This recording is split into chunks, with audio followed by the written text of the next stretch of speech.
R.I.P. John Lewis. This is Corey, and this is the O The Anthem podcast. Good afternoon, everybody. It's Rob. Welcome to episode 328 of the O The Anthem podcast, coming to you from the hashtag OTA LA studios, high above the 110 freeway in downtown Los Angeles, California.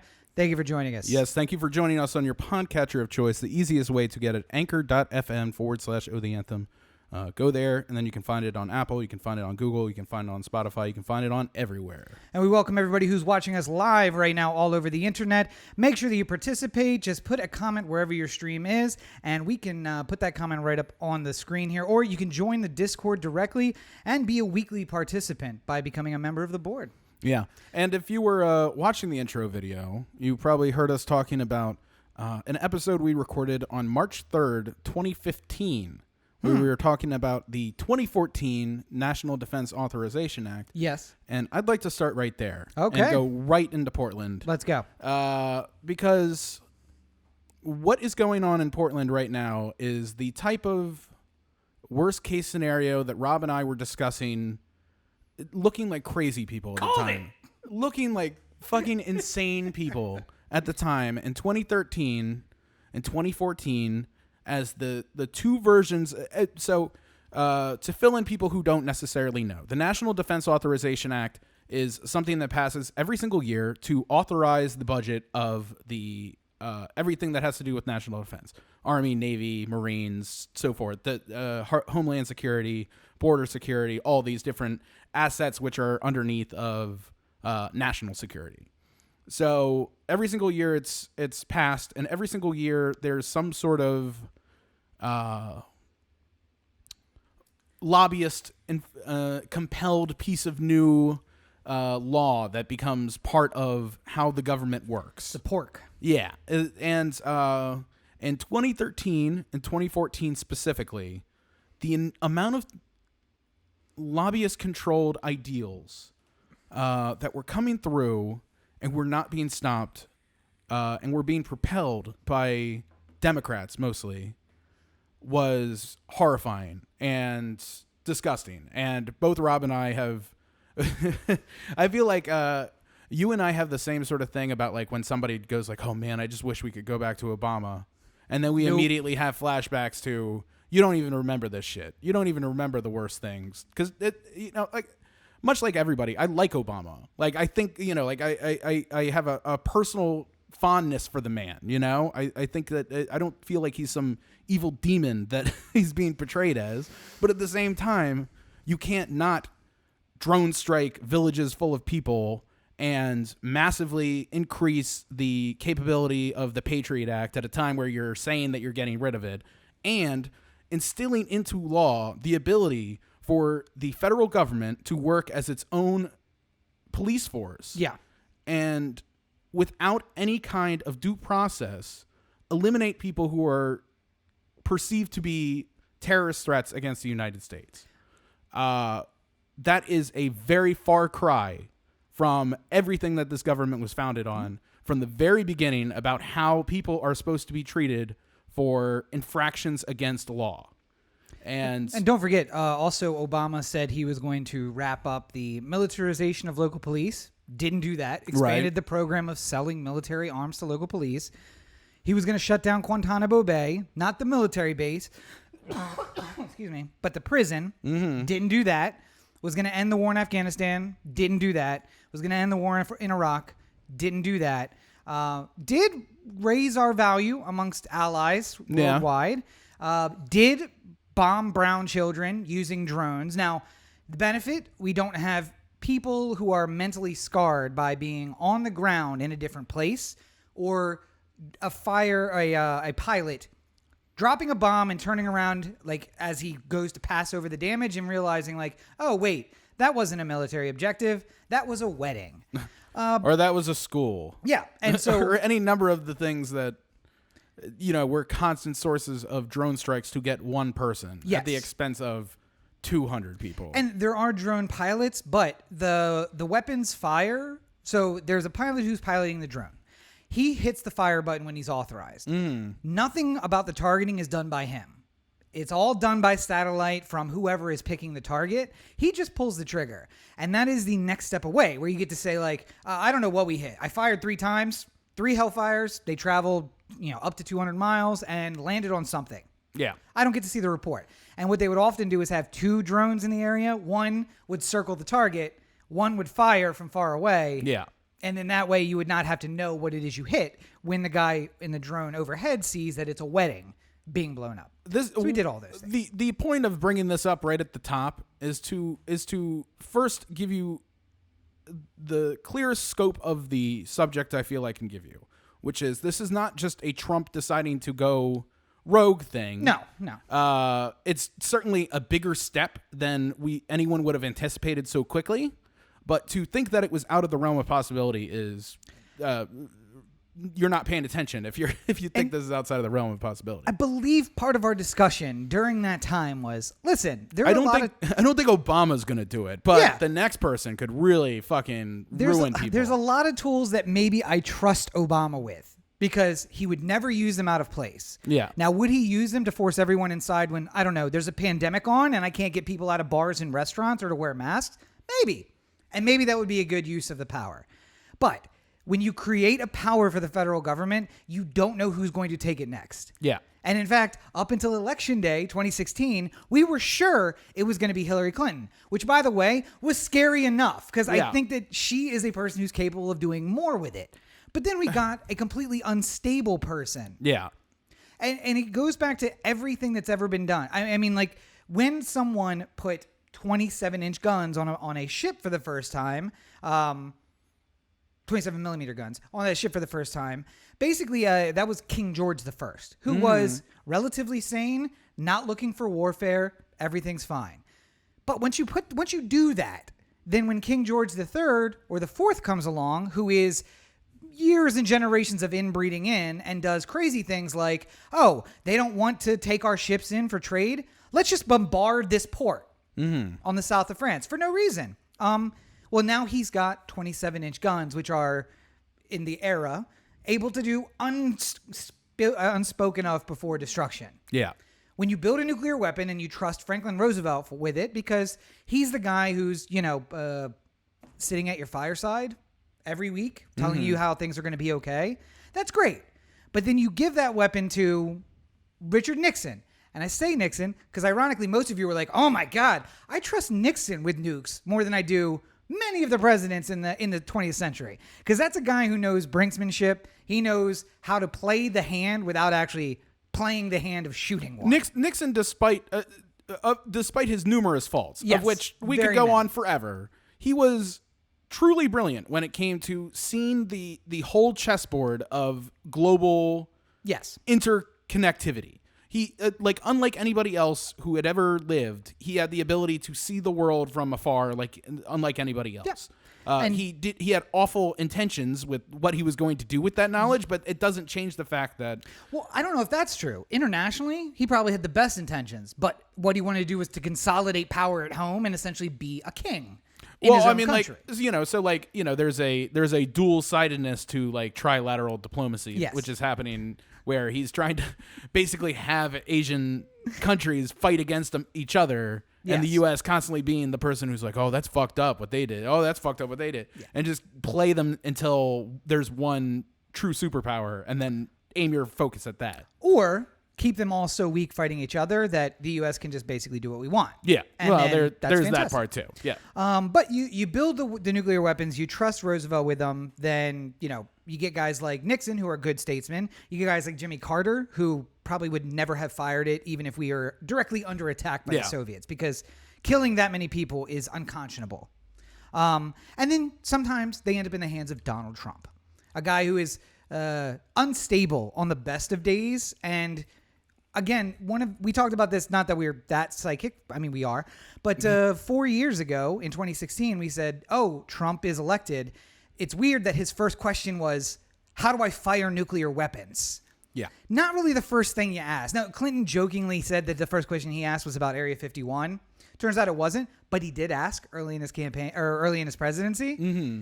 But Donald Trump legitimately asked how to fire nuclear weapons as the first thing he asked the Joint Chiefs. Well, I mean, you never know. We got to be prepared. Sure. He has to Yes. know. I mean, like, if this is the most important thing that he's going to have to possibly do every week or so. Yes. and well, sir, once you're actually president, then you'll have the football, and then you will be able to release weapons. Let's do. Can we make a fake football? Is there a fake one we can make just in case? Okay, yeah, sir, we'll have a football. Is right that a next violation of the law to make a fake football? Going back to Portland though, specifically, Yes, because yeah. we kind of got off the topic. Basically, what our point was there is you have no messiahs, whether or not you are a Republican or a Democrat. It is not just Trump acting alone, nor is it Obama by himself upending all of constitutionality. It is a long drawn out process of both Republicans and Democrats who have led us to this place where now we have the possibility for a president to use a federal law enforcement to crack down on any perceived slights by the executive. And to answer By an acting DHS secretary and an acting undersecretary and everywhere along the chain of command between Trump and boots on the ground are acting people who have not been confirmed by anybody. Can you even imagine if somebody was like, "Hey, can you watch my my pet store for a week? Yeah. While I go on vacation." It's pretty simple. People come in, all the prices are on the thing. I trust you to handle it. And then while they were gone, you turned it into a strip club or something like that. Like, Yep. You're an acting person here. You shouldn't have the opportunity to just wildly change everything about what we're doing here. And to be fair, many are acting because he can't keep someone around long enough Well, to also actually get to and get through. They don't even bother bringing it up for confirmation because as soon as you get the no, then they can't be acting anymore. Right. Yeah. And going back to 2016 again, or 2015. You can get as many fucking judges through as you want, but you can't get a goddamn DHS secretary. Well, it requires a supermajority. Yeah. Judges only require a majority. Yeah. So, what do you think the state of the Senate is right now? Anybody? So the one of the things we said back in 2016 was it's a powerful weapon and it could be used by somebody in the future. And people said, "Oh, that's crazy." Now it's being used against people. Yeah. And I said this week, "Hey, we need to be careful because this could spread out other places." Portland is a great place to test it because it's a very politically active city, and there's a lot of people doing a lot of things. We should keep an eye on it. And a fantastic mixture of liberalism and libertarianism. It's like the perfect storm of strange safe house of Nazism too. I'm not really sure where that comes from, but Portland. Oh well, Oregon was. It's a little bit of everything. Oregon was created as a safe house for white supremacists, so that's where it comes from. But then it was invaded by hipsters, so they're not so happy about that. But I said this week, it can go out and can be used other places. This is a great proving ground. And people are like, "Oh, you're overreacting. Who cares?" Well, Josh Marshall reported this week that Deputy Secretary, no acting, but should be included that he is in fact acting because he hasn't been the secretary hasn't been confirmed, so he can't appoint anyone. Ken Cuccinelli, I think is how you say that. That he told NPR that they are not stopping at Portland. This is the proving ground for tactics, which will then go nationwide. Trump just recently said that Oakland, Chicago, Baltimore, a whole bunch of there was like 7 cities that he named that this is going to start happening. And here's the thing: the idea was, the idea is that when this all was passed, when the NDAA of 2014 was passed, the idea is right now there are a lot of people who have not violated a law but are going to incredibly violate the law. No. They're not going to violate it. No, it was one of those. It was one of those. If there's a shooter at a Walmart or something like that. Yeah. Up until the point that they go into the Walmart and pull the trigger, they have not violated a law. Right. But if we know for a fact that they are going to plan this next Saturday is going to be their crime spree, and they're going to do it, then this gives the government under the guise of Homeland Security the permission structure in which to take that guy away. Yes. Put him into a black site prison. There is no need to contact a lawyer. There is no alerting anybody that you have been locked up. Nope. You're actually not technically locked up. You're just put in a room where you don't know where you are until they feel like letting you out. And we did the stories about the ones in Chicago. Mm-hmm. One guy was picked up for fucking possession of marijuana and was fucking black prison for a week. So here's the thing. When they mark you on this list to be taken, what the NDAA allowed is that you are reclassified from a citizen to an enemy combatant. And it doesn't matter that you're an American on American soil. If you are planning a shooting, which is an act of terrorism, domestic terrorism, you can now be recategorized as an enemy combatant and treated as if they had taken you off a battlefield in Afghanistan. Yeah. And if you guys aren't aware, what we do with those people is we stick them in Guantanamo Bay and we never finish a trial. We never charge them with anything. We just hold them there. The idea being, well, we'll let them get old enough that they can't fight and then send them back to Afghanistan, which is essentially what we do. Yeah. We kept people there for 15 years. The guy's now like 45. And like, he can't fight anymore. All right, send him back to Afghanistan. Or we wait till the Taliban takes prisoners that we want to get back, and then we make a trade. Right. We have some prisoners. You have some prisoners. So one of my suggestions is, of course, we should start taking prisoners. If they're going to put one of ours in the hospital or the black site. We put one of theirs in the morgue. And then we just see how this works. However, that will lead to, open gunfire in the streets. And civil war. I do believe I predicted around that same time as well. As happening. So that's the real problem with this whole situation is that at a certain point when the Constitution has been violated so fervently, the only thing that the Constitution specifically says is an option for dealing with someone who is violating said Constitution is to overthrow the government. Well, not the Constitution itself. The Declaration of Independence says true, yes. when we can no longer work under the bounds of the system and our requests for redress are ignored and you act like a despot, we have only one recourse, and that is to overthrow you and to implant a new government which will secure those things which we want to be secured. I'm just like, to me, it's shocking that all these people who were Obama haters and Trump sycophants who are constantly going out there and saying like, it's not fucking funny when Obama's trying to take your liberties away from you. I'm like, yeah, agreed. Why not this one? Why aren't we talking about this guy now? Where's all those, I'd rather live on or die on my feet than live on my knees. All the libertarians with the guns who are going to overthrow it. What is fucking Rand Paul saying about this shit right now? I haven't even looked that up. That's going to be my next. You're going to have to go over to Parlay to find that probably. I don't know if he's putting that on Twitter. It's a statement from Rand Paul's office is on Twitter now. It's so I pulled a different picture. Just this is what the cops look like. If you're watching on the video, you can see that there is a police officer who has no badges, no name. It just says police on his camo. Oh, here. Okay, hold on. Courage and freedom here. Oh, here we go. Okay. Rand Paul on Monday spoke out against federal officers rounding the people up at will in Portland, Oregon, saying the handling of unrest should be left to local law enforcement. We cannot give up liberty for security. Local law enforcement can and should be handling these situations in our cities, and there is no place for the federal troops or unidentified federal agents rounding people up at will, Paul tweeted Monday.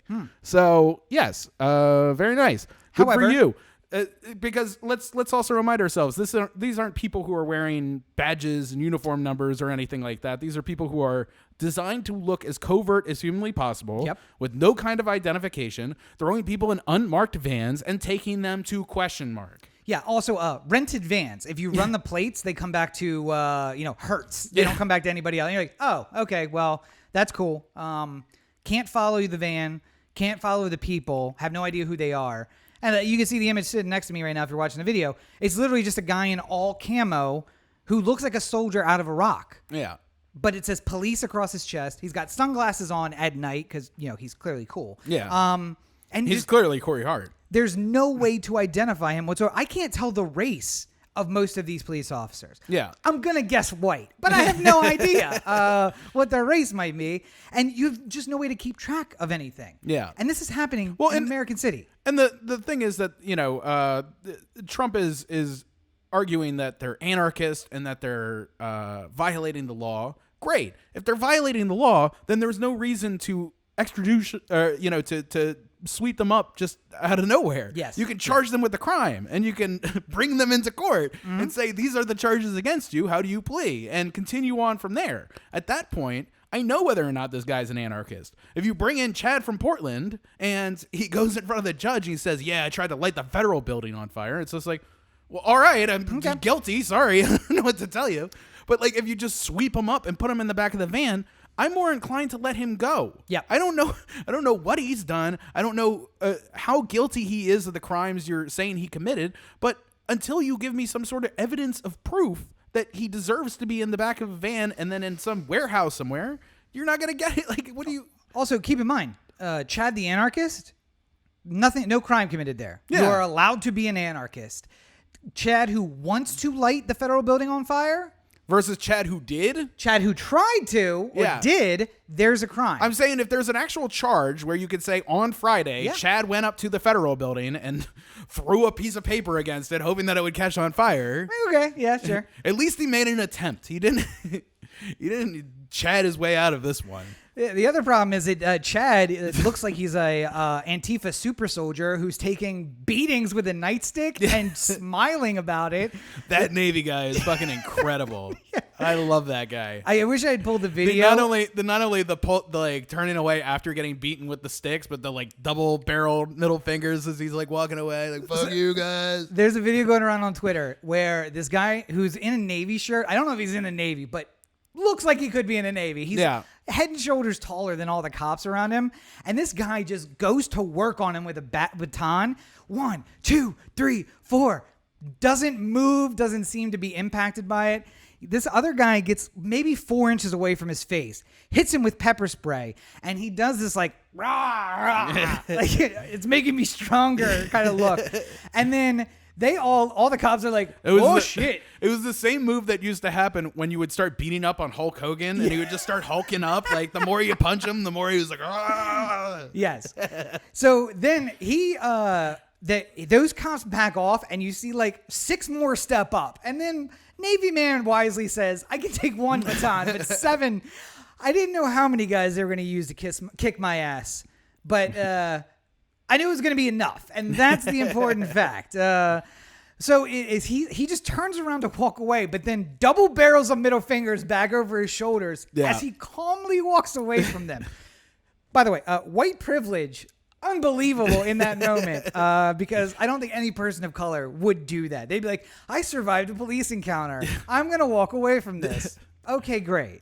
Yeah, it is a pretty there is a moment of white privilege. I do think. Yes, but well earned as you take the beating from the baton and don't. I mean, don't if you're using it to go out there and protest, police killings of people, akin to George Floyd, then I think that your privilege is exempted in this. Yeah, we'll allow. It's not a bad privilege to take the beating on behalf of others. The problem with this is it's a developing story. We know they're going to try and roll it out to other places, but we haven't seen it any other places. But also, I've noticed no mainstream media coverage of this whatsoever. It picked up more today. It was okay. Well, there you go. What was really nuts about it was, when was the actual video of the guy getting thrown in the van? That was Thursday or Friday, right? Yeah, it was maybe Wednesday night, and it came out Thursday on Twitter. I feel like Thursday or Friday is when I first saw it, and I felt like I was looking for, like Orioles Twitter. Yeah. Like, sometimes when you're just searching for one thing on Twitter and you just like type in Orioles and you're just like, I just want to read all the Orioles tweets right now. I'm trying to get into the vein. By the way, white people who didn't realize that Black Twitter is just regular Twitter. It exists on Twitter. It's just black people on Twitter. Yes, yeah. Orioles Twitter, same way. You just got to get yourself in the vein. And once you find the Oriole, then you can go down the threads. Yeah, you don't go to black.twitter.com or anything like that. No. It's just contained within Twitter. Although, copyright. We're going to copyright that idea. Well, I mean, Twitter's got its own problems right now. This show is so loaded, we have no time for fucking Twitter losing control of all its verified accounts and having them all put out Bitcoin things. Yes. And apparently that Bitcoin operation making $100,000 on that thing. From dumb And people. apparently it being a Twitter inside job. And apparently all the tweets are locked out. All these people are locked out now from their Twitter accounts because if you changed in the last month, you're locked out of your account. So yeah. that is not a story for today. That's a story for another day when we But know by more the way, about it. there are a lot of people not wearing masks. I'm not surprised that people fell for a Bitcoin scam. What are you going to do? It's crazy. Yeah. Last thought on Portland before we go. The one thing that makes me not so worried about this moment, like the impending coming of a new civil war, The doom. is that, to the best of our knowledge, the people involved in being this federal police force are not Army or Marines or Navy or any acting member of the military, but more likely border security or border patrol. Yeah. Other Homeland Security agents, but not there. There's very little infrastructure for there to actually be a police force that goes national. Yeah. Out of this office, like the fact that they have to rent vans is evidence to many that they don't have the vans to necessarily do this thing. So Army might have Humvees or something they could use. By the way, Right. no plates on those either, so you'd still be screwed. But And I mean, like, we're going to have ourselves a very different conversation, a much more serious conversation about this. This is already a serious conversation, but a deadly serious conversation about this. If Army start coming down start rolling down Fifth Avenue in major American cities to... oh well, I mean, do you remember Baltimore in 2015? Oh, Or yeah. Well, Los Angeles. We'll get to Larry this year? Hogan here. Okay. Yeah, well... Because that's happened. And also pretty silent were all those libertarians who were like, if there's tanks on the streets, I'll be in the streets with my gun. Didn't see any of you out here in L.A. Just saying. There's more of a we've called time out on this situation when the National Guard gets involved that I feel like most people are just like, I can hold off on my protesting for a little while until the Guard leaves and I can peacefully come back and protest some more. This issue can wait until the National Guard gets tired of being here. Not anymore, because they'll black bag you. When the National Guard leaves, that's where the black baggers show up. So. Oh my God. But terrifying things. Yes, but we will we'll keep you posted on that as the story develops, because I'm sure this is not the last we've heard of it. Yeah. But unfortunately, it is probably one of the few last times we will be speaking about John Lewis. Unfortunately, he passed on this week. He died Friday, I believe. I believe it was Friday, yes. And if you don't know who John Lewis is, there's an image of him up on the video right now. We've spoken about him pretty often. If you've seen a picture of the Selma bus boycott or the Montgomery bus boycott or the Selma marches, you have seen a picture of a very young John Lewis getting his skull cracked in by the state police in Alabama. That image Crossing the Edmund Pettus Bridge. Yes, which, by the way, he was the grand wizard of the KKK in the Alabama, and that bridge is still named the Edmund Pettus Bridge. Yes. John Lewis. I think it should be the John Lewis Bridge, personally. And I think if you want to find a time to do it, now seems like a pretty good time. We're tearing down, Confederate monuments and naming things after pretty great black leaders from the Civil Rights era. Now's the time. John Lewis, the John Lewis Bridge. And, So John Lewis did a lot of cool stuff, even in his older years. He was a member of the Student Nonviolent Coordinating Committee in the 60s, and we'll talk a little bit more about that. But for those who didn't know, as he aged, especially as it came into the 90s and the 2000s, he would, on occasion, Still get arrested. What's that? Still get arrested. Oh, yeah, well, he's still getting arrested. That's more recent. He was arrested on the House of the Floor like 2 years ago for a gun rights bill that he was trying to get passed. Yep, refused to leave the floor, Yeah. as you guys might remember, and then started live streaming it. And John Lewis, selfie live streaming, so it's something you want to check out. It's a guy who doesn't really understand how it works, but somebody at one point told him, hit this button, then hit this button, and you're good. And so it's He did it with gusto. Yes, yeah.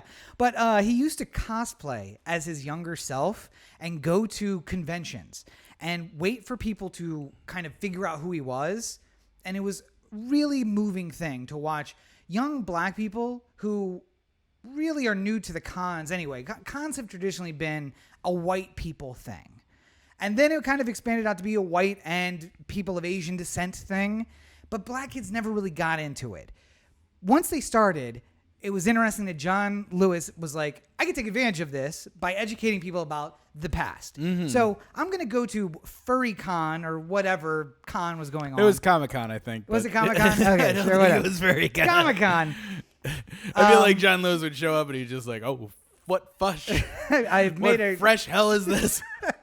But he would go to Comic-Con and cosplay as himself and then have all of the young black kids march with him around the convention center and just like Wearing his old... the getup. He's cosplaying as himself with his the old backpack. trench coat and backpack. And one of the things, he was wearing the trench coat that he got his skull cracked in. Yeah. And I don't know. It's just that he never once gave up this entire time. He's been once the courts rolled back the Voting Rights or bits of the Voting Rights Act. He was pushing for Congress to step in and renew it, and then like overdoing the courts. Well, and when I think of John Lewis specifically, there's an expression he used a lot. I think it was the title of one of his books as well, but Good Trouble. Mm-hmm. And he always spoke of nonviolence, but knowing that he was going to put himself in a situation which would incite violence. Yeah. But that the act of inciting the violence is going to get us quicker to the end, and he would rather be the brunt of the hit than somebody else along the line. Like, he could take it. And in showing and allowing the violence to happen to him, he allows himself to not only show his own place in the situation, but also he would always sort of examine the other person in the sense that, like, this person is broken too. The person who hit me is broken too.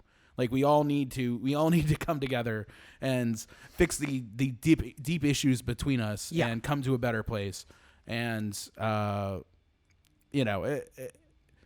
it's an incredible legacy that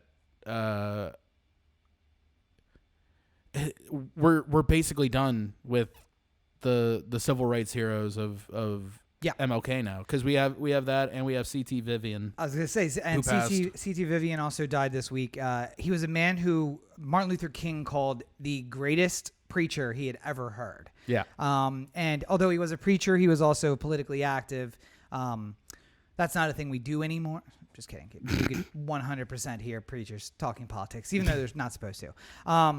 But he was, again, a leader in the civil rights movement. And we're getting to that stage now that I think 10 years ago we got with World War II vets, where they were dying off at like 1,000 a day or something like that. And there was a realization that, like, we need to go out and find these stories, because if not, we're going to lose them forever. These guys never told their kids, never told their wives what happened while they were over there. And somebody needs to go ask them and record it.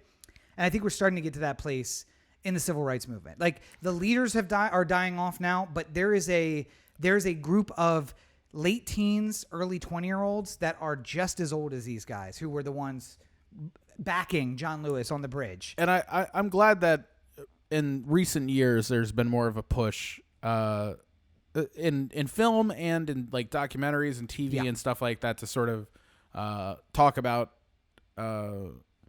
specifically I think of Selma, just because it's talking about the crossing of the Edmund Pettus Bridge and stuff like that. So can't get the speeches, doesn't matter, we're making the movie anyway. All right. All the intention was there. All the good intention was there. But yes, a very sad day for civil rights and American history. I mean, I think the saddest part is that John Lewis lived his entire life. He was a young man who grew up under Jim Crow. He spent most of his youth overturning Jim Crow and bringing about civil rights. His parents or grandparents were grandparents slaves, right? were slaves. Yeah. His grandparents were born property. Yeah. And they got to see themselves be free. His parents lived under Jim Crow their entire lives. He grew up or was born under Jim Crow and then helped bring about civil rights. And the year that he died, we are still arguing about police acting the same way they did under Jim Crow, about the unnecessary deaths of black men at the hands of police, the incarceration rates in the United States that exceed the number of men ever in bondage under slavery. Like, we're not there.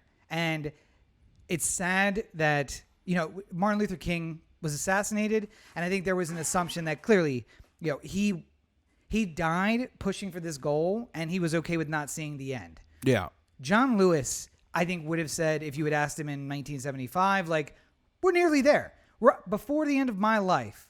My kids, my grandkids are never going to have to worry about this. But he's got teen-year-old grandkids, like probably 12 or 13. I've seen pictures of them. I can't say how old they are. I can't imagine that he thought there would be the end of the tunnel by the time he was done. I mean, I think there was a lot of talk about it. Like, if we keep up the progress the way that we're going, that things are going to be equal. But they just never did. If you want to talk about making right of the whole thing, you can pass the Voting Rights Act, which is something that John Lewis championed for his entire life. Yeah. So there's that.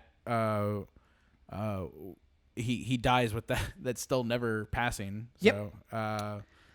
And I feel like we're losing all of the people who lived through the first movement, and that is setting us up for the only result is going to be a second movement, which we're already seeing the first vestiges of. But I mean, I would categorize it more as waves. Like I think a lot about civil rights in the same way that I think about like feminism in a way, because like there's like the first wave feminism, second wave feminism, and how things changed slightly along the way to adapt to whatever was going along the way. I feel like there's been more swings in sort of like civil rights in general, if you were to talk about it in the same way, and at a certain point it branches out a lot based on the civil rights in the South is way different than civil rights in the Northeast. That is absolutely for example, true. You know? Yeah. So, but you can get your ass beat by a cop in anywhere. any city in this country. Any city in this country, it's all welcome.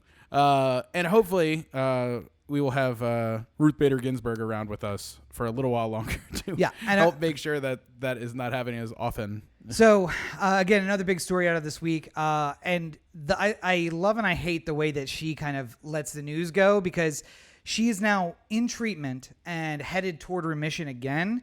And that's when she drops the news that, earlier this year, I was diagnosed with cancer yet again. And I have been seeking treatment. I'm pushing forward with treatment. I'm not leaving the bench.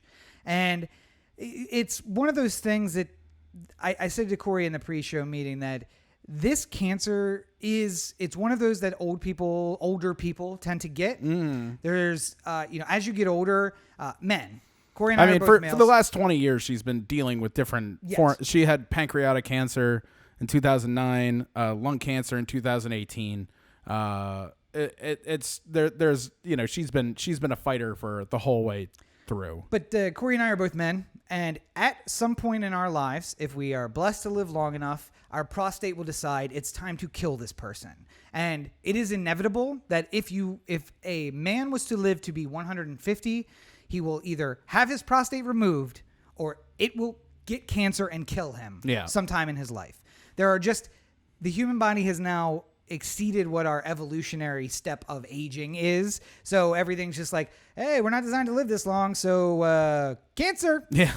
And the tragedy for Ruth Bader Ginsburg is that she is on the tragedy for her, other than her health and her family, is that she's on the Supreme Court and she can't step aside because of who she'll be replaced by.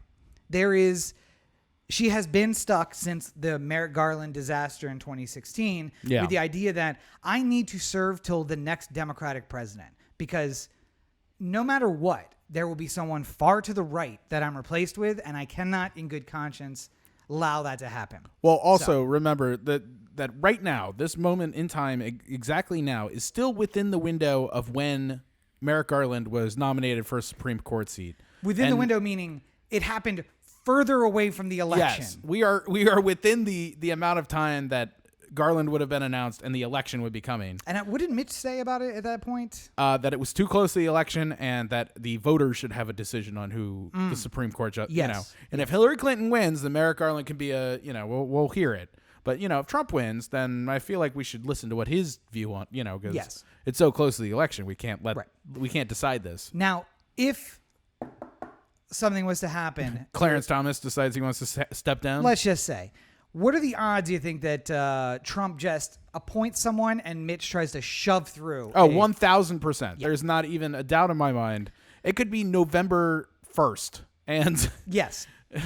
you could have Clarence Thomas fall in the bathtub, and they're going to figure out a way to push it through before January. Yeah. And most importantly, my guess is they're going to find somebody, I don't know, further to the right of Alex Jones and 10 years younger. Yeah. Their goal would be to put a 31-year-old far-right justice on the court, because then he's going to be there. Yeah, he's yeah. going to outlast everybody. Stephen Miller, I get it. Oh, yeah, Stephen Miller. Does he have a law degree? I don't know. God, I hope not. And now we've given him the idea. Now he's like, well, all right, off to law school. No, now I'm starting to worry whether or not that has to be part of the equation. Okay, I just always assumed that you'd have to go through law school to be a Supreme Court justice. I You figured don't. that it would be a law, but No, you don't. you don't? Nope. Oh my God, I never even thought of this. Why didn't I ever think of this? There are no requirements for being on the Supreme Court. Because when the first 9 were appointed, they, like Washington, thought, we're setting a standard. It's all very well-known jurists who have been at every level of the federal government, and or it was the colonial government at that point. But these guys are well-respected, and they're known to be great jurists, and we're going to put them on a court. And for the first time, we're going to have 9 of the greatest justices in one place. And then it took, until Jefferson for him to appoint someone who was more along of his political leanings than someone else's. And then slowly but surely they've creeped younger and younger till Roberts was 40 or 41 when he was appointed. So no, there's no, I don't think Kagan has I don't think she has a law degree. Or I don't think she was a lawyer or a judge. She might have a law degree, but I don't think she was a lawyer or a judge ever. She was at the HHS, right? Yeah. Or yeah. I think she might have a law degree, but she wasn't actually ever a practicing lawyer or a judge. Interesting. Yep. I figured that would have been, I guess I wasn't paying attention at that point, but. At 27, when I graduated from law school, I was overqualified for the Supreme Court. Could not be elected to the Senate, could not be elected governor. Right. Could be placed on the Supreme Court. Yeah. Yeah. Or, 3 years earlier when I was like, I feel like I should go to law school. Bush could have been like, you know what? Forget law school. You don't need that. Up to the Supreme Court with you, Mr. 28-year-old. You seem like a good fit. Why not? Now, you have to get passed by the Senate. Yeah. And if it's a Democratic Senate and a Democratic president, then I will 100% believe that it's got to be a well-qualified jurist who's been on the bench for a long time. Who's middle of the road, who won't ruffle feathers. Center left, maybe at max. Yeah. If it is a Republican president. Right of Ginsburg. That's essentially. Yeah. Yeah. And if it's a Republican president, and if they have a 66 to, what's the rest of that? 34 result in the Senate, you are going to get Stephen Miller. That is who you're going to get. Or Don Trump Jr. Eric Trump. Who, by the way, I cannot even picture in real life anymore. Yeah. It's just my cartoon president. It's the only person I picture. But get well soon, RGB or RBG. We need you to stay on the bench for a very, very long time, unfortunately. So please be well. Yes. Back onto the national news. Trump, a deeply unsettled man who is unraveling before our eyes at a far accelerated pace to what it had been before.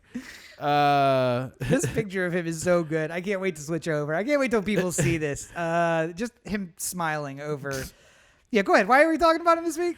So there was a couple things beyond the whole, having federal law enforcement go into American cities, and arrest people without constitutional protections. We are also dealing with the CEO of Goya at some point last week said that we are all honored by the president's great leadership or something like that in a moment like this. Yep. Did exactly what he needed to do. And at the same thing that happens to literally every single one of these people who go up and say, like, Trump is an incredible leader, is Democrats on Twitter start going, like, boycott my pillow. Yep.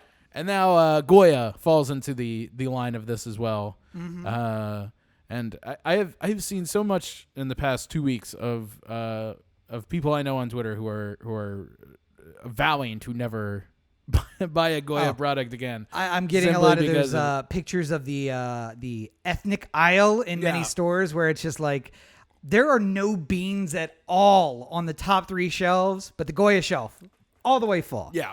LA, you hipster nonsense, you're beautiful. But you're leaving everybody in suspense. How does this come into play with Trump? Well, he didn't like the fact that people were threatening to boycott this guy for saying that Trump's doing such an incredible job of an ethnic food company, by the way. That he has never eaten in his life. It's incredible. And now Trump is behind the Resolute desk taking pictures with Goya products. Ivanka Trump on Twitter posting a picture of her holding up Goya like... Wait. Don't degrade her like that. She is Chief White House... Yeah, I'm sorry. I need to give her a proper title. Yes. Chief White House Advisor. Chief Ivanka White Trump. House Daddy's girl. Yeah, whatever it is. She has an official position, which makes this a double Hatch Act violation. Well, if you want to talk about the Hatch Act being violated, he also had his Rose Garden press conference a week ago or something like that, where it was a campaign event. I mean, I don't know how you watch that thing and don't say that he was up there campaigning, because most of it was about how Biden is going to get rid of police forces and blah, blah, blah. And, He's going to defund the police, which defund the police, didn't which, say he was going to do. Yeah, he absolutely is not going to do. Is it Chris Wallace? Chris Wallace, Yeah. the first reporter to actually call him on it. And I like the fact that what Chris Wallace did on the Fox Sunday show there was that all he did was just lay these little breadcrumbs for Trump to follow. It's just like he's talking about the test, like the Montreal cognitive test that Yes. he aced, and the doctors were very impressed. They've never seen anybody do it like that the before. score that he got, just It was amazing. It was never unlike anything. Yeah. Wallace kept throwing in like, well, I took the test too. The third question is this a horse or something? And like he's just like, yeah, but it gets more difficult as it goes along, and you wouldn't know about it. It's like, I took the test. It's like, get me the test. Eventually, it just leads to Trump just like bellowing for like somebody to get him. Like there was the point where it's just like, Biden wants to defund the police. It's like, he's never said anything like that. And it's He just said it like, in the pledge. He said it in the contract with Sanders. And it's just That's not what he said. not what he said. Oh, get me the pledge. Fucking incredible. By the way, just just lead him along. Just wait until off camera gave him 17 minutes to find in the pledge where Biden said he would defund the police, and then apparently Trump, unable to find it, threw it away, and he said, move on. And so it seems to cut out of nowhere from like, he didn't say that. Give me the pledge. Mr. President, what do we do? Because he just didn't want any of that in. By the way, apologies to anyone who's looking at my hair right now. It's just doing whatever the fuck it wants. I have no control over the situation. It's quarantine, baby. I don't know.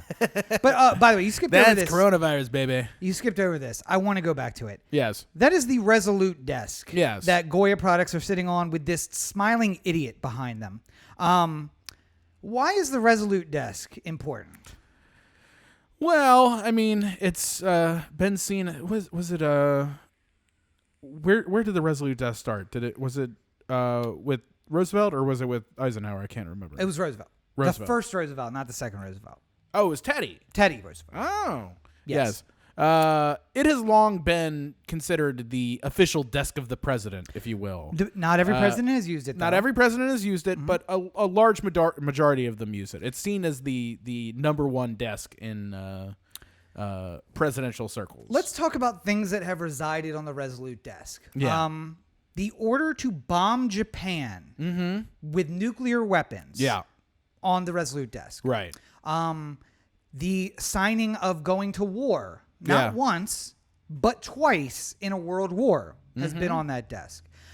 There was an order to start the global thermonuclear war residing on that desk. Yeah. Kennedy never signed it, but it was on the desk. Yeah. He instead decided to go with the blockade. By another name, whatever he called it. Quarantine. The quarantine of Cuba. Reagan, I don't think, used it. Clinton used it. So and Obama used it. Obama used it, but I don't think Bush used it either.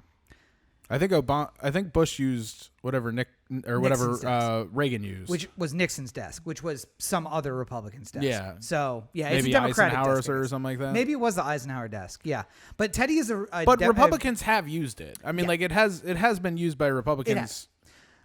Teddy was a Republican. Yeah. And then it was used by his cousin when he became president. Hey, Lincoln was a Republican too, okay? They were. Yeah, technically. Something tells me that if Teddy Roosevelt and Abraham Lincoln just sauntered into the Senate, and they were just like, "Oh, let's go see what's going on in the Republican cloakroom." Yeah, and they yeah. opened up the doors. They'd be like, "Oh, holy hell!" No, here's the thing. If Lincoln, in his infinite wisdom, was to wander into the Senate just as they were breaking, Yeah. and then was to follow a group which he thought would be the Republicans into the cloakroom, he would find himself in the Democratic cloakroom. He'd be like, wait, there's all these white guys over here. There's an awful lot of women in here. Well, that's true too. Maybe Roosevelt's a better example. Yeah.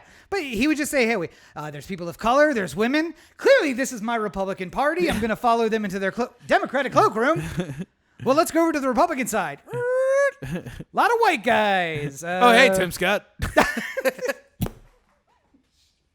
Shit, what was the senator who just died? Strom Thurmond. Yeah. If he was still there, just like, hey, Strom, what's going on? I remember you. Hair's still kicking. By the way, Strom Thurmond would have been How dare you sully these halls once walked by Strom Thurmond? Strom Thurmond would have been a child while Teddy Roosevelt was president of the United States, and he was he born at the turn of the century? He was 35. No, he was in his mid 40s in 1948 when he ran for president under the Dixiecrat Party. So he probably would have just been on the tail end of. Now, Roosevelt was in 1900 to 1908. So, assuming that Strom Thurmond was, like, say, 1901 to 1908. Right, because he took over the rest from of McKinley. it. Yes, and then wasn't president from 8 to 12, ran again in 12.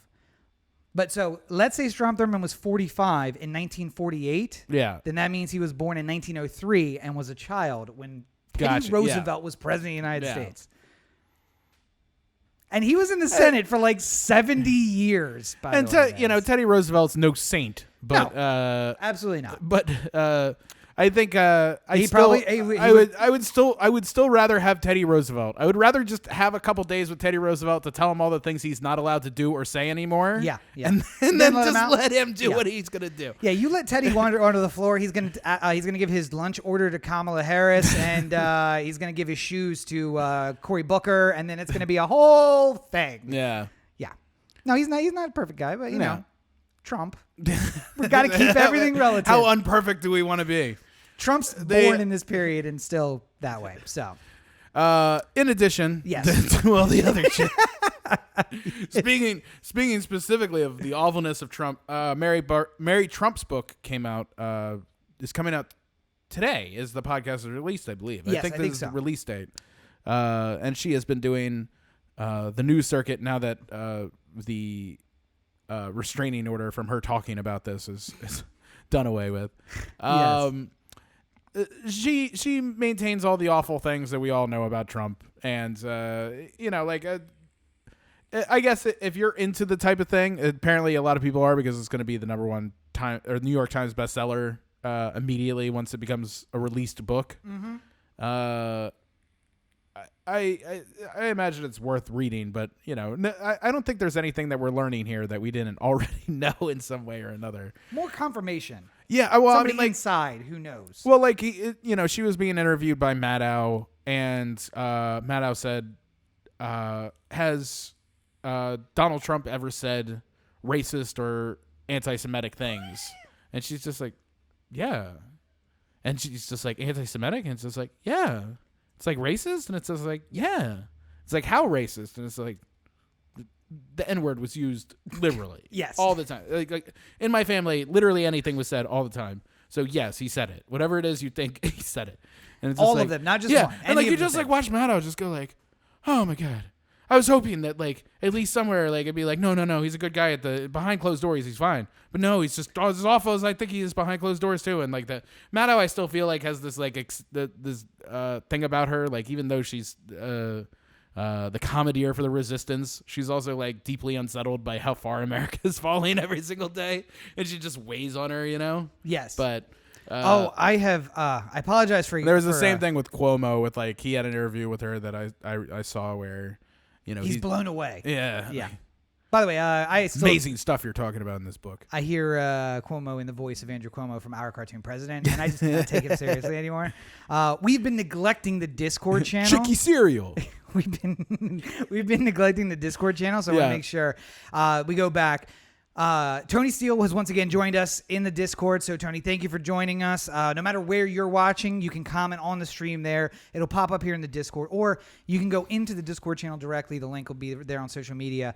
But I think those are comments back from when we were talking about Portland. So I apologize, Tony, that we missed it on that. We were really involved in that conversation. But thank you for joining us on this week's episode. Yeah, and if you do come into the comments, sometimes there's about a 30-second delay between when we say something and when it broadcasts on the internet. Yes. Yeah. And then there may be a little bit of a delay between us seeing it and when it's posted. So if there's something specific that you want us to talk about, I guess questions would be best. Yes. Or, anything. And comments are fine. Just got to get some context. Yeah. I mean, what Tony has said here is it makes it easier to kill citizens. The streets are already widened for tanks. I'm guessing that was Portland. That's what we were talking about with Portland. So, but some context can be helpful to help us know what exactly it is that you guys are talking about. One other thing I want to circle back to, you mentioned it offhand, but in the true Washington fashion, we are now 10 days of the posting of this episode from the end of the month of July, where unemployment benefits will just stop for anybody who has been gone into unemployment because of coronavirus. Yes. And of course, today, the Republicans announced that they are finally ready to have serious talks about extending the unemployment benefits. Right. And the main thing is that they had $3 trillion plan last time. And of that, $900 million, which by my calculations is less than a third of the total money, was earmarked for unemployment. Hold on a second. That checks out. Okay. I just did the math. Quick math was earmarked for unemployment benefits, and they only spent $200 to $300 million of it. Mm-hmm. So essentially, the Republicans are only willing to talk because they're really just re-spending money that was already spent. But that $3 trillion turned out to be something closer to a little over, I think it was like 1 3/4 to 2. Yeah. So now it's like, well, we have another trillion to play with. It's all debt, by the way. This is not money that exists. It's debt money. And the Democrats, because they are pushing their way to mediocrity, didn't put out a plan that was like, hey, $1,000 a month for everyone until COVID is over. Yeah. They didn't say extending benefits plus. They said, look, all we want to do is extend benefits through September. Well, the problem is they feel like they don't want to overplay their winning hand, but they walk into the room with their winning hand and realize, oh yeah, we can be outvoted by the Senate. So our winning hand is nothing. Yes. Our winning. The idea that most of the American people would be behind whatever we pitch at the moment is not good enough for the Republicans who have the votes, which is more important than the will of the people. By the way, I'll remind everyone, if you happen to live in Kentucky, Mitch McConnell is going to be in a very, very close election this fall. Yeah, Amy McGrath, if you're interested in looking it up. There you go. And also, I keep forgetting his name. I want to talk about this at some point. There is a far left progressive AOC style candidate, Indian gentleman, I believe, who is running against Nancy Pelosi in San Francisco. Indian gentleman or Native American gentleman? Indian, like gotcha. Asian Indian. Yes. Just making sure. Yeah. Go ahead. He seems pretty great to me. I don't know anything about him. I just saw a passing article about here's the poor schmuck who's running against Nancy Pelosi. Maybe worth serious consideration. All I'm saying is I'd rather have an AOC type than a Nancy Pelosi type. Yes. That's just me. And that seat's staying blue no matter what. It doesn't really matter. Yeah, so. It's San Francisco. It's fine. It's two Democrats are going against each other in the general election. Yes. You choose between which one of the two Democrats you want the most. Yeah. I argue the one who is not Nancy Pelosi would be the best. Because guess what? She was around when we did the 2014 National Defense Authorization Act. She was the leader, the Speaker of the House at the time, much like she is right now. Yes. And yes, these people cannot be trusted. Let's fucking move away from. Now, similarly, Chuck Schumer has an opponent in his primary or in his general election. However, that's a Republican candidate. And although he's unlikely to win against Schumer, I will still say go vote for Chuck Schumer because I would rather have a Democrat in that seat than a Republican. But if, I don't know, AOC decided to run for Senate from New York, then let's clearly put her in the Senate instead of Chuck Schumer. Yeah. And put somebody else progressive in her seat. By the way, Yeah. that's the other problem is the flaw with Democrats winning the presidential election is that they're inevitably going to pull from the Senate for, housing and urban development and state and everything else. So people, the right has been very upset with the likes of the Squad and Alexandria Ocasio-Cortez and stuff like that, but with good reason. Yeah. Because for a change, some of these people have decided that they are not going to already figure out what the middle point between the two arguments was going to be and start with that as the beginning of the negotiation. AOC is like, no, Green New Deal. Here's all the things I want in it. Fight me on every single one. Yeah. which is even if you don't like the Green New Deal, you have to respect the gusto in which he approaches it. give no ground. Yeah. And then eventually Never give split ground. the difference. It's a key role in negotiation that seems to be missing from Democratic Party Even if handbooks. you know where you're going to end up, Yeah. start far away from that so you have room to give down to that point. Don't start at that point and then give more. All you've been doing is just eating into whatever McConnell throws at you. Yeah. Because, McConnell's just going to be like, all right, we're talking about abortion now, so all of it is banned. Every single one of them. And it's just like, well, clearly it's not going to be that. And it's just like, all right, well, I've already started my position of negotiating. And AOC, not that she has ever advocated this, but her negotiation style would be, okay, drive-through clinics. Seems appropriate to me. If you're inside the first trimester and you can have rifpristazone prescribed to you, drive through. No reason to see a doctor. Over the counter. Just go to CVS. And Mitch has a heart attack, and after he survives that heart attack, then says, "Okay, maybe we can meet somewhere in the middle in between these two things." Yeah. Don't start with some abortions for some abortions for none. Start very extreme, and then see where you end up in the middle. Yeah. But back to the topic, which is unemployment. The Republicans are finally willing to negotiate, which means that in true Democrat style, they're fighting their way to mediocrity. And I've already seen the tweets that are saying we expect to land somewhere between $200 and $400 for that unemployment benefit. Yeah. It was $700. Yeah. By the way, just a peek into what it's like to be a freelancer on unemployment. I never, in my wildest dreams, imagined I would ever go on unemployment, but well, you couldn't qualify before. Well, these are very unusual circumstances, and they allowed it for freelancers. My state amount of unemployment I would be getting if there was no coronavirus CARES Act stuff involved is $130 a week.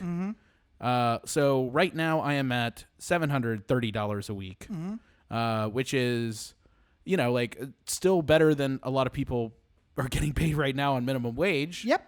But is also not a compelling, I also think that there needs to be some sort of factoring into where you live that goes into this thing. I was going to say. Because if somebody in Maryland hears $700 a week in unemployment, and they're probably getting, people there are getting $700 a week in It's unemployment. a king's ransom. I'm living better than I ever have before. My rent is $700 for the month. So you've already paid for rent in 1 week. Oh, you sweet souls. you beautiful, smart little idiots.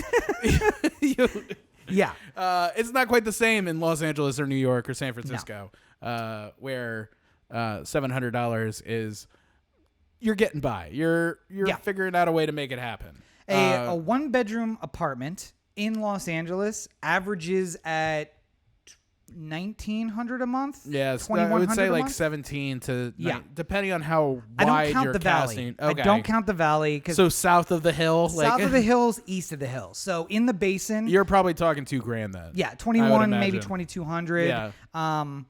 If you get really lucky and you're in an old building and it's coronavirus and they're starting to lose people who are moving home. I mean, like average, but this is probably a last summer average as opposed to There's deals to be had, I imagine, right now. Well, I was gonna say, and unfortunately for most people, they're stuck in a lease and they can't get out of it. So the $2,300 they agreed to last year is what they're stuck in. Well, not only that, but I mean, like, there's a lot of people who are dealing with getting evicted the second that the courts will allow evictions to happen again. Yeah. You're living in a constant state of, I haven't been able to pay the rent since this whole thing began, and it's not getting any better, and my due amount is just building and building and building. Yeah. So that by the time in November, maybe you finally get to to see a judge about an eviction, there's no effort being made to pay off the debt, and you're at $10,000 or something like that, and you just get kicked out. Yeah. And we are the worst part about the unemployment thing is that we are remarkably close to about 20% of the population of the United States to become homeless and incapable of digging themselves out. Yep. If all efforts are made to restrict the amount of money that they're getting. By the way, and it's, there's Republicans who are saying that their reason for fighting the high unemployment benefit is for keeping the deficit down. Yeah. To which I want to say, go fuck yourself, because my tax dollars are going towards giving money to corporations and billionaires to keep more of their money. They have never been richer. They have gotten even richer during the period of economic downturn of the coronavirus. Weird. I can't work. I can't go to work. A film set can't get insurance right now. I can't, you could hypothetically get a permit, but you wouldn't be able to actually shoot anywhere without insurance. So I am currently sitting at a place where even if I wanted to work, I can't. And South Korea, who had the same first case on the same first day as us, is now at the point where they have no case. They had zero cases. Yeah. It was like 0 cases for the last 100 days. They had 14,000 total cases. Florida had 14,000 total cases in a day.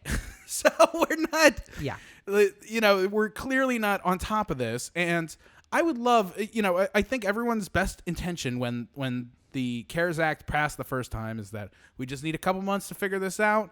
Hopefully it's all done by President's the summer. on it. We're going to figure it out. We got Fauci. We got a whole bunch of people who are really smart who are going to be in charge of this thing. Nope. Definitely not Donald Trump, but he's just going to supervise. He's going to make sure everything's being done right, hiring all the best people and all that sort of stuff. He's a good businessman. Yeah. So by the way, it's only the fault lies. The reason why you need to basically re-up the CARES Act until further notice is because I don't trust that Trump is ever going to be able to figure out enough to be able to get the cases down. No. The vaccine will come. That is the only thing that's going to stop it at this point is a vaccine. I mean, I worry. There's more stories coming out too about people getting it again. Yeah. And there's more concern that the antibodies kind of live in you for only 4 months. If that, that's sort of like or that the virus is mutating in a way that the antibodies aren't effective against it. Or that there's various strains that are reacting differently because there's a lot more young people who are ending up in the hospital in LA. Yep. I mean, they're not dying, which is nice, but they're going to the hospital. Good. I love the tweet of oh no, LA did everything wrong and everything went wrong. Also, I mentioned this to Corey earlier. I see all you non-maskers, and I just want you to understand that if someone that I care about comes down with this virus when we could have stopped this months ago and didn't, as my last gift to them while they're sick and in the hospital and close to death, I am going to harvest some of those COVID germs into a bottle of water, a spray bottle, and I'm going to fill it with water, and I'm going to go around the city. And if I have to come back to Maryland to do this, I will absolutely do this. And this is a threat, so people should take it seriously. If I see you without a mask on, I'm going to spray you directly in the face with my water bottle full of COVID germs. And then you can go on the internet and talk about how there's no COVID, but I'm going to give you COVID because I'm sick and tired of dumb people controlling the conversation. It's ridiculous. Put a goddamn mask on and stay inside. What's amazing to me is the only place I ever go is to a quick shop to get something and get the fuck out. Oh yeah. Wait, what shops though? Like gas stations? Like gas stations and 7-Elevens and stuff like that. Personal items. Healthcare items. Yeah, healthcare items. I used to categorize it in Mint under healthcare items.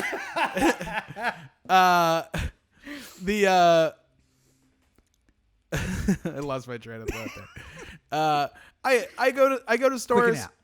In and out. Yeah. I went to the grocery store for the house not too long ago, and I had my whole list there, and it was just immediately Fast every single place I could go to immediately, and then out. Yep. I'm not trying to hang out. I'm trying to keep the mask completely on my face, Not even the pull it down to the chin or anything like that. Nope. Keep it on my face from the moment I walk out of the apartment to the moment I walk back in. Unless I'm in the car and the windows are up and I have the air recirculating and stuff like that. I feel like there's a safety in that too, as opposed to being out and about. But I went out to get lunch today, just to pick up lunch. And the amount of people who were either not wearing a mask or wearing a mask incorrectly, which is almost feels as bad as the not wearing the mask. We have to have the mask on in LA. So a lot of people are putting it on and they're just rocking it on their chin the whole time. Yeah. And if anybody says anything to them, they're like, I got my mask. Sorry. Yeah. But yeah, they're not wearing it. I'm going to spray you in the face with COVID, and then we're going to find out if it's real or not. Anyway, so stupid fucking people. Unemployment benefits should be extended. We should lean on people to do this. It's utterly necessary. We're not going to get the plan that we deserve. And the one last thing on this story, I really wish that a presidential candidate would come out with, I don't know, some sort of like fair and square deal, like a new deal that's not a Green New Deal, but just about really addressing real issues. Where is that candidate? It's not Kanye West, because that dude's having a mental health crisis and needs to get some help. I don't want to talk about Kanye because I don't feel comfortable talking about somebody who is clearly going through something that needs to be addressed, because I don't know how you let him leave the house and do that sort of thing. Like, because it's the Kardashians and they're like, it's press, so. It's deeply unsettling. Let's talk about somebody else who's going to run for president in 2024 then. Larry Hogan, governor of Maryland. If you don't know who he is, check out the video. He's sitting right here next to me. And as Corey said in the intro, clearly Larry is going to be running for president in 2024 because he put out, or is going to put out very shortly, a wonderful piece of fiction, which just outlines how great a job he's done. A beautiful piece of bullshit. As the governor of Maryland. And Stephanie Rawlings Blake took him to task for what is in his book, and I don't know. Like, listen, the person who did the least good job at her job can call bullshit on your book. Yeah, I'm saying that maybe none of it's true. That's basically where I'm at with that. I mean, if I'm making a power rankings of the people who are most responsible for where we are, like, for who caused the most damage during Freddie Gray, yes, SRB's way up at the top. And, you know, the problem is there's a lot of other people who are directly involved who are way up there, too. Like Anthony Batts is way up there, and other people who are up at the high ends of police control and stuff like that. And certainly, oh, God, who was the council president? Oh, Pugh. Well, Pugh was causing trouble. Yeah. Yes. She wasn't council president. She was state senator at the time, though, I think. And then she was on the council, though, wasn't she? She went from the state senate to the council. Not the president, just on the council. She wasn't president. I can't remember who was president at the time. Jack Young? No. Oh, it's killing me. Anywho. Sheila Dixon? Nah. She wasn't allowed to run yet. Oh, that's right. She just ran for mayor. That's right. I'm kind of blown away that Stephanie Rawlings Blake feels like she needs to butt into this thing at all, because she is the worst of. How about this? First one between Larry Hogan or Stephanie Rawlings Blake, who wants to tell me the other one who shut down Mondawmin Mall and caused the Baltimore uprisings to basically burgeon. The two of you both can't possibly have both done it at the same time. Yeah. Or maybe you did. But if Rawlings Blake knows that Hogan shut down Mondawmin, then let's hear it. Tell us. Yeah. Because I'd love to know that information. Yep. If Hogan knows for a fact that Stephanie Rawlings Blake shut down Mondawmin and kept everyone caged in the small little area with a violent police force, then maybe he should talk about that in said book. Other than that, everything else that all the things that he talks about in this thing is the fanciful fairy tailing nonsense of this white knight Republican that doesn't exist. Because I like Hogan, generally speaking. Generally speaking, yes. I think that he definitely gets it wrong sometimes, and he has a hard time admitting when he gets it wrong. Yes, a lot of times. But yeah, sure, yeah. And I think the problem is that there's a like kind of dad figure in Larry Hogan. Yeah. Where you feel like he might not always get it right, but he's coming from the right place when he tries to figure it out. You know, like an example occurs to me. Reno 911. Dangle is about to test a new vest. Yeah. And he looks at Travis and he's like, how's your shooting? Are you able to do this? And he's got a nice tight grouping of 9 shots. Yeah. And then Dangle walks over and he goes, what about this little guy? And it's up off the shoulder of the model. And he's like, oh, don't worry about that little guy. That little guy's nothing. That's Larry Hogan. Yeah. Usually on point. Like rolling back the Bay Bridge toll and, investing money in the right things. And like, we're going to stay inside and shut stuff down. And then Mondawmin Mall is this little guy up here. Or, moving schools to the other side of Labor Day. Yeah. Why? Because we want them to stay all summer. That's why. That's why. It's a lot of. I mean, the problem here is that I would not have thought about how Larry Hogan, the thought process of Larry Hogan, unless he released a book. Yes. Which probably would be better for Larry Hogan because there's things in the book like where he's talking about Freddie Gray, right? And he's just like, keep in mind this guy's no choir singer. And I'm just like, okay. And it's just like, he's some Crip-related, multiple drug offender, blah, blah, blah, blah, blah. And it's just like, and now you just sound like you don't know what the fuck you're talking about. Yeah. Because, like, number one, gangs in Baltimore are like clothing designers you wear. Like, you're not really a Crip or a Blood or a, if you're in the prison, you're absolutely 100% in the Black Gorilla family. Yes. And when you're out, you're still a member of the Black Gorilla family, but it's a prison gang. I'm trying to get laid while I'm in prison. There's only one way that's happening. I got to join the BGF. That's how it works. I was BGF in prison, but now I'm back out. And it's more about the neighborhoods than it is about the gangs. There's not a whole lot of gang things. So anytime anyone in Baltimore ever talks about gangs, it's like when Anthony Batts came in. Yeah. He's comes from California. He's just like, we got to get the gang problem under control. And I'm just like, what do you mean by this? Like, yeah. Anywho, the idea that Hogan is trying to like put his rationale on the page makes it less interesting to me. I know why you do it. You release a book before you run for president. Yes. That way you can sell the book while you're running for president and make some money in case you can't be president. Right. Yeah. It's a good if you're out it's by a good Iowa, formula for making some money before you become president. Amazon don't close after Iowa. You know what I mean? So you're good.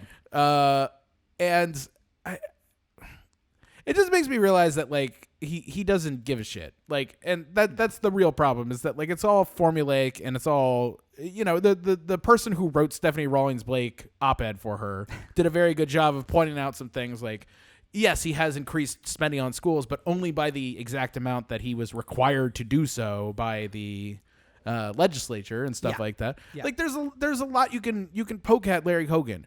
At the end of the day, what I always kind of liked about him I'm turning on the TV, there's some big news story and Larry Hogan's going to talk about it, and I hope that he doesn't screw up here. Yeah. Is that usually it would come from some sort of reasoned approach, like, you know, like, oh, I've thought about this, and I think that the most prudent thing to do is start schools after labor, you know, or whatever. Like you would say, arguably opening up in COVID was because all of the medical people in his staff were saying, we flattened the curve. Yeah. We're good. We can reopen. And now he's ignoring them because he likes that the economy is back open and they probably should re-shut. But I guarantee you that they'll do that before Gavin Newsom will. I'm honestly worried that in Maryland that the cases have just been rampant and nobody fucking knows. I mean, like, there's just not testing mechanism for it. On the shore, I can tell you they're not testing very much at all. So I mean, like, I just see so many people back home in Maryland who are completely without masks, who are, you know, like doing all the things that is illegal elsewhere. And not, you know, I get that, you know, different parts of the country are going to be different here, but like, it seems like nobody's paying attention to what's happening elsewhere. Like the people in Florida were having fun and frolicking on the beach up until the moment where they weren't anymore. Yeah, so and now like, they're like very serious. All right, masks are on. We gotta. I just feel like as soon as I learned that that this might possibly be something that is in California, then I started wearing the mask. Yep. I started protecting myself in ways. I started washing my hands more. All the things that are asked of you. I have a friend from Hofstra. Yeah. Who still follow on Instagram. I think that she still follows me too. But I doubt she's listening to podcasts. But nonetheless, decided to go to Ocean City, Maryland. Why? Because it's open? Because the Jersey beaches are closed and there's nowhere to go in New York. So she basically just went down the eastern seaboard and was like, oh, Ocean City's open. Let's go. Yeah. And I'm following while she's on vacation. And it's just like, you're not wearing a mask and no one's wearing a mask. Okay. Yeah. And in fact, there was one story, Instagram story, making fun of a couple of people who are walking on the boardwalk with masks on. Just like, yeah, it's like they think it's a serious thing. And I'm like, she's not like a crazy person. Yeah. She literally just sees no one's wearing it and assumes it's not a problem in Maryland. And Maryland's reporting it's not a problem. Yeah. But it is most definitely a problem. Yeah. And yeah. I feel like it's only a matter like if you're going well right now, it's not necessarily because you've done something right. It's just a matter of time. And I trust like no state better than Maryland because you have Johns Hopkins, you have all these incredible healthcare and medical facilities in Maryland which are fully capable of helping the state get through this. But it's really tough to think that nothing is happening, right? Like there's just the virus just isn't in Maryland for whatever reason. Because it did such a good job. Yeah. Clearly. Most important thing, Corey, is not about whether there's cases. It's that Ocean City is open for There's Memorial 39 Day. states that are having rising case counts, yet somehow Maryland is just avoiding all this stuff. And all the nurses and medical people that I follow who live in Maryland are just partying fancy free. Yeah. If there was one bar, there was a video too I saw in Nashville where someone was just driving down the main outside strip. the bar? Yeah, where it's all tourists. It's a tourist area of town. But people just coming into town because there's no mask. There's Nashville's open. You can go to the bars and party. So people are like making trips to Nashville. You know what that means? It means that a lot of people with the virus are coming and congregating with other people who have the virus. Some of which will stay in Nashville, and some of which will spread back across the country wherever these people came from. So one person in Maryland who went to Nashville this weekend because they thought it'd be fun, are going to take it back and get a whole bunch of people fucking sick. If I had to ask you what one bar you are sure is open in Ocean City, what would that one bar be? Secrets? Secrets. And this same person posted a picture. Was I right? Yes, absolutely. This one person posted a picture from Secrets, several pictures from Secrets. In one of the pictures, no one's wearing a mask. Yeah. And there's no social distancing out in the bay where you can sit in the bay itself. And the caption made commentary about how they were making friends with people from all over the country who had come because Ocean City's open. And I'm just imagining like any one of these 12 people that you're sitting with amongst these tables is sick and an asymptomatic spreader. Now, you are all taking it back to New York, to South Carolina, to Ohio, to Pennsylvania, wherever you're from, all of you are going to take it back. Yeah. And now you're going to become your super spreaders. Because you had to go to Ocean City to see this. You want to know? You want to know how poorly we've been handling this? Go take a look at where your U.S. passport will allow you to fly. Spoiler alert! Spoiler alert! It's about 3 countries. It's about Mexico. It's like Nigeria, and I think that's it. It's pretty. And Mexico's touch and go. You might not. You might get in and not get back. You might not get in. They shut it down for the holiday weekend. Yeah. I know that because they were worried that so many people who were sick in Arizona were just going to come down to the Mexico beaches. And they closed it up for American citizens at that point. I know that. But we're so dumb. We just deserve all of this. Is just evolution and adaptation is working. The planet is continually trying to kill us, and we are just allowing it to happen. So one last thing before we go. I just lightning round this. What do you got? Yeah. Do you want to play the drop or not? No. Let's just go to the story. Sports ball. Yeah. Anyway, the Washington Professional Football Club has found itself in more trouble. And believe it or not, it is not in relation to the name. The news broke here recently that 15 different women talking to the Washington Post were detailing truly horrible sexual harassment and sexual assault by various members of the Redskins organization, including people who are within the inner circle of Dan Snyder, the owner. And upon the larger exploration of the piece is the idea that Snyder allows for a very dysfunctional workplace that allows for this type of thing to strive or to grow and stuff like that. Yeah. And the thing that, I feel like if you said 15 women at the Washington Redskins have come forward with stories of sexual harassment of some sort of way, shape, you would get a lot of female sports writers who cover the NFL to say only 15. And I think that we might be on the cusp of the NFL's Me Too movement.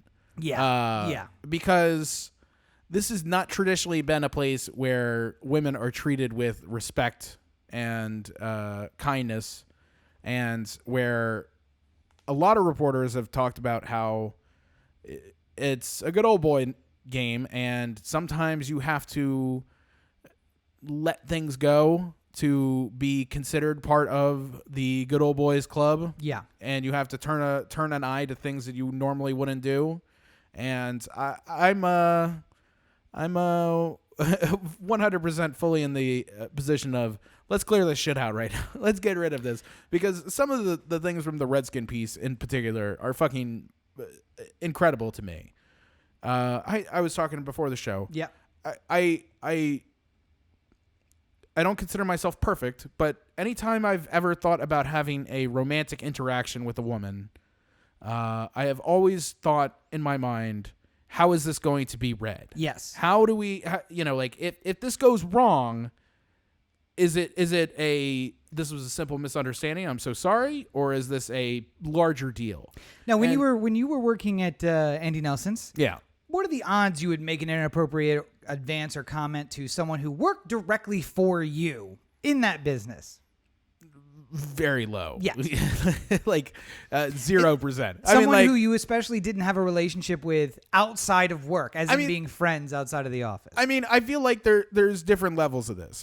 To what are you considering? Because I mean, like, I think that there is there is something that happens at every workplace, male and female, mm-hmm. where a bunch of the guys are all by themselves, and it's just like, oh, Brittany's really hot, or whatever. And that's different. No. And that's different. And I feel like there's the same thing that's happening with a bunch of female coworkers imagine. Getting together and having a similar conversation. For instance, what bothers me is, like, so there was one text that they had, and I can't find it right now. God, yeah. it kills me, but I'll put it in the show notes. I'll find it. I'll put it in the show notes.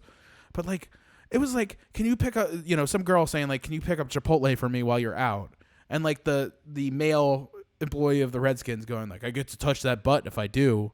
It's just like, where would you think that would be a possible, like, it's the old stand-up who had the joke about, like, I was walking down the street in this really tight outfit, and your father, who worked as a construction foreman, just yelled the most disgusting thing at me, and anyway, we got married. And, like, where in the world do you think that, like, like, gonna work. That's gonna work, and she's gonna go, like, yeah, you can touch that butt. I've been waiting for this. Been waiting for you to bring it to me on a text message like this. I'm about to hire a new receptionist, front desk person, facilities administrator, and there are male candidates, there are female candidates. We're bringing in the best that we can. Like, one person speaks 7 languages, and I'm like, that's great. But then there's somebody who's got 15 years experience working at a front desk, and I'm like, oh, sorry. So 2 different skill sets, both are very good, and we have to do an interview. Yeah. But no matter how that works out, dating this person is not on the table. They report directly to me, and if I make an advance, there is a 95% chance that any acceptance of that is about, I don't want to get fired. Yeah. So I'm going to say yes to the date. And even if you're inside, if I'm looking inside my company, it's still just like, at what point is it this person has some authority over me and I don't want it to be a bad situation? I was in this situation in a way because I was dating somebody I was working with at Nelson's. Yeah. And, normally I would say that I wouldn't want to be dating somebody who's lower on the food chain than me. Right. And thankfully we were both managers. So we were, like, equal in there was no way for me to have undue influence per se on, like, what she was doing, and there was no way for it to go the other way. That's like every business. Yeah, you can date at your level, yeah, but not even someone else's subordinate, because there's a image that, like, well, I don't work for him. Well, I'm also saying you're not allowed, if the two of you have some moment and it's just like, oh my God, I love you, I want to get married. Oh, sure, right. I'm just going to quit this job so we can continue seeing each other. That would be, I feel like, the best way of getting through that. By the way, also a horrible decision. Well, yeah, but don't do that. Don't do that. But I'm just saying, at the very least, if you're so moral about it that you're willing to quit your job to stand on this horse, then I mean, that's the morning show. Yeah. One of the kind of the B story plots is about this Officer Mance, and it's just like, listen, I'll quit the job. I don't care about the job. Like, yes, we were at work, and that's where we found each other, and we became friends there. And outside of work, the friendship blossomed into something else. Okay. I'll quit the job. I don't care about the job. Yeah. That's the kind of thing that's like, all right, well, so it's not about the power relationship inside. It's that, it just happened the way that it happened. Going back to this, though, I think that part of the reason why I say 15 sounds low to me is unless there's only been 15 women who've worked for the Redskins, which seems low because I feel like they've had at least 15 cheerleaders on their team. But the cheerleaders they're not in the org. They're in the side, right? To me, if there was anything that really got illuminated to me during the burgeoning of Me Too, like as it became a thing, it was that I have no idea how many women have reported some sort of sexual harassment. Like I could have, if you would have asked me to fathom a guess at what percentage of women have felt uncomfortable in some sort of sexual harassment situation at the office, I would have, been like, I don't know, 50 maybe, but the number is so much higher. We look like the guy on Price is Right, where it's like $7.50, $8.50, $1. Like, not even in the realm of possibility. Yeah. Like, okay, just not even trying to cover everything in between, but guess what? It's higher than they even think it is. Yeah, but I'm almost sure that there's a myriad of women throughout the history of the Redskins organization who will say that they've had the same, if not worst, kind of treatment. Different people who are sort of directly mentioned in the story have stepped down and moved away. I think there's like 4 people who've resigned in some sort of way. No real comments from them or the Redskins about like what's going on here. Well, we discussed how this is not likely to be. This is focused not because of a burgeoning Me Too in the NFL, but it's focused on Dan Snyder and like his running the organization. And I guarantee you that there is at least one person who left the Redskins because of whatever happened that Snyder didn't address. And then it was like, well, then I went to the Eagles and it was bad there too. And now that's when it breaks out. And it's like, no matter what team you're on, it's the same everywhere. Well, I mean, like where I imagine this started, and I don't know anything. I'm just sort of like freelancing on how this thing usually starts. Is there was probably some minority owner or some higher up who was not in the direct ownership group of the Redskins who said, Dan Snyder's fucking us by not changing the name. So I'm going to get the ball rolling on something that'll get rid of Snyder if we need to. And then Snyder drags his feet on wanting to change the name of the team. And then finally they make the decision, but it's too late because the ball's already rolling down the hill. Yep. And so there's no way to stop.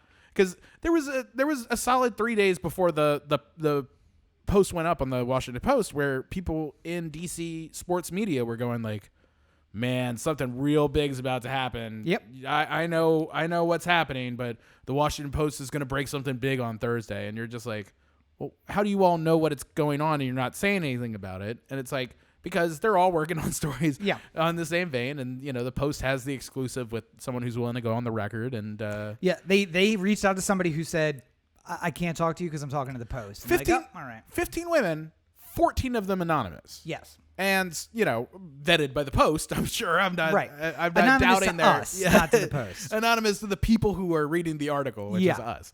And again, all that's going to take is for someone to say, I worked it for the Redskins. It happened there. I left because this happened, and I went to another team, and it continued to happen there. And the Pandora's box of trying to get Daniel Snyder out of his job is going to lead to the continuation of every single organization in the NFL having to speak to what kind of sexual harassment is going on behind their walls. Much like Larry Hogan, I don't care how it starts. It's something good that can happen. So, okay, on with it.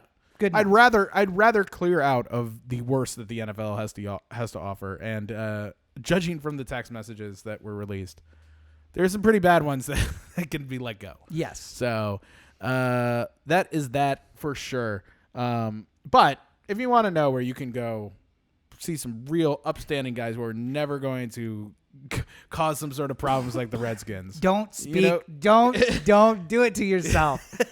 How about where could you find more psychic predictions years ahead of time where they would pan out? Where else can you shake your magic 8-ball? OTheAnthem.com. Corey at OTheAnthem.com. O The Anthem on Facebook, Twitter, Instagram, and the listener line, 443-219-7595. What's the number again? 443-219-7595. You can find more of me at my website, CoreyBakerFilmmaker.com, Facebook.com/CoreyBakerFilm, and at LegendCB5 on Twitter, Instagram, and TikTok. I did not get a review out today, but there is one for what was it? What did I just see? Huh? Old Guard? What is it? Old Guard? No, I didn't do Old Guard yet. I guess I could. I don't know. Oh no. Damn, the documentary Sports Kid or Showbiz Kids. Showbiz Kids. Yeah, that's worth seeing. And I talk about what it's like to work with kids on set in that video. I'm trying to push more towards a filmmaker's perspective on these movie reviews. So I was thinking about doing one on Eurovision, but I didn't want to be like, it's a shame when everything seems like it works out and then it just doesn't. Like, that's not a fun review, so I didn't do it. But they don't always have to be winners. I know. I got some stinkers in there. It's like, I did not like this movie. Well, I mean, like, I think the problem with this one is that, like, it's like you can see the best intentions of everyone going in. But like in some movies, it just, for whatever reason, it just doesn't work. It just does. The lighthouse. Like the magic isn't there. The lighthouse. I saw it. I understand. Anyway, new video this week though, for sure. All right, and of course, you can find more of me at Robert N. Cheek on all your social networks. Make sure you check out robertncheek.com, where you can find links to the blog, the news website, the books that are available on Amazon. Buy Rob's books. Thank you. Including all of the video catalog is not going up on from the reviews. I am doing a short series on the last two videos up were Quibi, the Plaza platform, and I'm going to do a couple of series from Quibi that I enjoyed.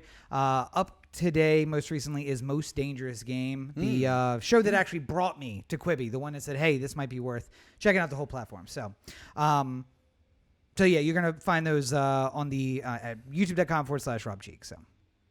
Well, that sounds wonderful. Yes. All right. Well, I think we've done good here today. We've done something. I don't know if it's good. But as always, you're listening to the O The Anthem podcast, part of the O The Anthem digital network. For Corey, this is Rob. Have a great week, everybody. Apologize in advance for my impossible curls. That's not the only thing you have to apologize this week. Just wait a few years. Backlash.